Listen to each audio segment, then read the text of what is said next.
Knives aren't playthings, they said. You'll hurt your teeth. Goblins aren't real. What do they know? Oh, hey, friends. I was just reminiscing about where we left off last with our adventure. If you'll recall, we came across a goblin, and we had the choice to fight it or slip quietly on by. After some consideration, we recalled our father, King Cedrus, has sent us on a scouting mission. We're not a warring party. Oh, no. So, pointy things like this, yeah, we'll just need to set them aside. And set them aside we shall. Let's return now to our adventure. Let's return to Brookmere. I'll be back for you. You decide not to fight the young goblin. The frightening words of its song convince you that it would rather have you for lunch than the fungus. Psst, hisses Mim softly. I don't know your feelings on this, but I do not wish to become a goblin's lunch. May I suggest we lie low until it finishes eating? You murmur in agreement and watch from behind the boulder. You settle down to wait. Finally, the goblin finishes eating, picks up its club and shield, and, still singing, strolls off down the tunnel.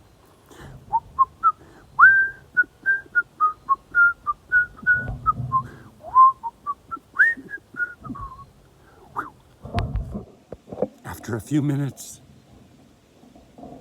you feel safe enough to creep out from behind the stone. You sneak through the cavern, watching for other goblins. You continue on. The corridor is straight and dry. You do not light your torch. Your elven sight reveals no monsters in this corridor. The corridor bears evidence of the invading monsters. Once well tended, it is now full of bones and pieces of rusty armor, serving to remind you that the hard-won victory was not yours. The tunnel branches before you. The tunnel branch to your right leads back to the entrance. The tunnel branch to your left leads to the interior of the dungeon. You look around the corner and down the left corridor and see two orcs holding spears and wearing leather armor and swords. They face a room and cannot see you, nor can you see the room they are guarding. What do you think, Mim? Which way should we go? You whisper. Why don't you ask me something simple like, why is a raven like a writing desk? Snaps Mim. If I knew the answer to your question, I'd be an oracle, not an amulet. You sigh unhappily. Remind me to thank my father for giving you to me. Maybe he was trying to teach me patience. If you consistently rely on me, Mim says, how will you ever develop any skill of your own? I'm here to help, not lead. Frickin' Mim and a frickin' What Mim says is true.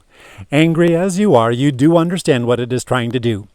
In an uneasy truce, the two of you continue on. But on where? That's up to you.